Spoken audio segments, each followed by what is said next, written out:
Et vous êtes droitier ou gaucher? Gaucher. Sûr, parce que vous marquez aussi le droit. Ouais, je suis plus gaucher. Et les pénaltys, vous les tirez pas du droit? Si. Pourquoi? Parce que je tire mieux du droit. Ousmane Dembélé est un joueur très particulier. Pour certains, il est surcoté, pour d'autres, il est sous-coté, mais pour moi, c'est un génie incompris. Ousmane Dembélé a du diamant dans les pieds, mais il est aussi capable du meilleur comme du pire. Il est capable de faire une passe à 3 mètres ratée et ensuite dribbler 4, 5, 6 défenseurs et marquer dans la foulée. Voilà qui est Ousmane Dembélé.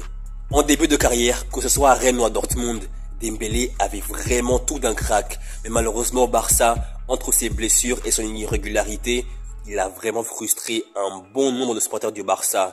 Et aujourd'hui au Paris Saint-Germain, après une saison de la lignée de ses prestations au Barça, Ousmane Dembélé a enfin franchi le cap que tout le monde attendait qu'il franchisse.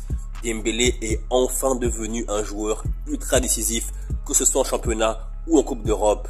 Dembélé est devenu clinique face au but. Dembélé est devenu un atout majeur pour son équipe. Et ça, c'est vraiment une métamorphose pour Dembélé. Et à 28 ans, il est dans ses meilleures années footballistiques et il est devenu un joueur sur qui on peut vraiment compter dans les matchs importants, que ce soit en Ligue 1 ou en Coupe d'Europe.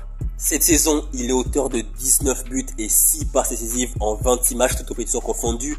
Donc on a là un Dembélé totalement new look, un Dembélé totalement métamorphosé. Et par ailleurs, là il réalise la meilleure saison de sa carrière sur le plan statistique. Mercredi dernier, il avait inscrit un triplé face à Stuttgart en Ligue des Champions et il a récidivé samedi soir lors du match remporté par le PSG à Brest 5-2 et il est au passage devenu le premier joueur de l'histoire du PSG à réaliser 2 triplés d'affilée.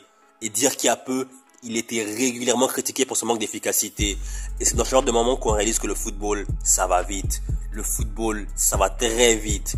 Et il ne faut surtout pas, mais alors surtout pas enterrer un joueur de foot.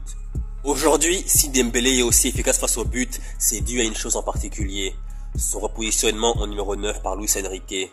Ce changement de position a permis à Dembélé de bénéficier d'une grande liberté de mouvement sur le terrain, ce qui lui permet de combiner avec ses coéquipiers, de créer des espaces et de prendre des initiatives. Depuis début janvier, il a montré une amélioration significative dans sa capacité à convertir les occasions de but en but et il est surtout devenu beaucoup plus précis dans ses tirs et décisif dans ses choix. Il a également développé un meilleur sang-froid devant le but, ce qui lui permet de prendre des décisions plus lucides et de ne pas céder à la pression. Il a également acquis de la maturité dans son jeu, prenant de meilleures décisions et faisant preuve d'une régularité dans ses performances. En faisant de Dembélé un faux numéro 9, Luis Enrique a trouvé une solution innovante pour maximiser le potentiel de son attaque, démontrant sa capacité à adapter les talents individuels au système collectif. Et cette évolution, elle s'inscrit dans une tendance du football moderne où la flexibilité tactique et la polyvalence des joueurs devient un atout majeur et stratégique pour la plupart des entraîneurs. Aujourd'hui, Dembélé est dans la forme de sa vie et il a l'opportunité de confirmer son statut de joueur de premier plan en continuant à évoluer à un tel niveau. Mais il est important de noter que la métamorphose de Dembélé est un processus continu et que Dembélé doit continuer à travailler dur pour maintenir un niveau de performance aussi important que ce qu'il propose jusqu'à présent.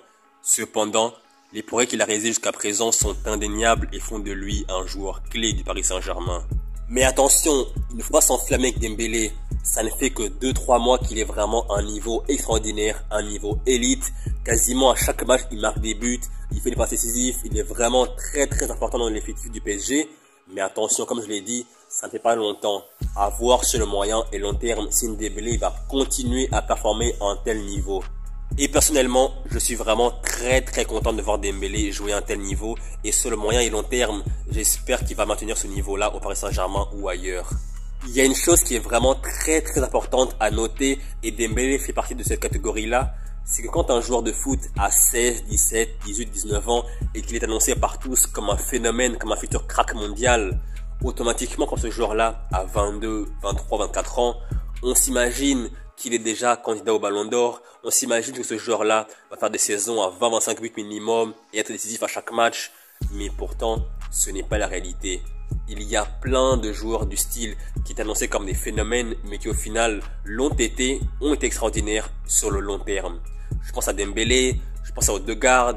C'est des exemples de joueurs qui, au début, étaient annoncés comme des cracks mondiaux, des phénomènes, mais à un moment donné, ils ont stagné. Mais ensuite, à 25, 26, 27 ou même 28 ans, ils sont enfin devenus des joueurs confirmés.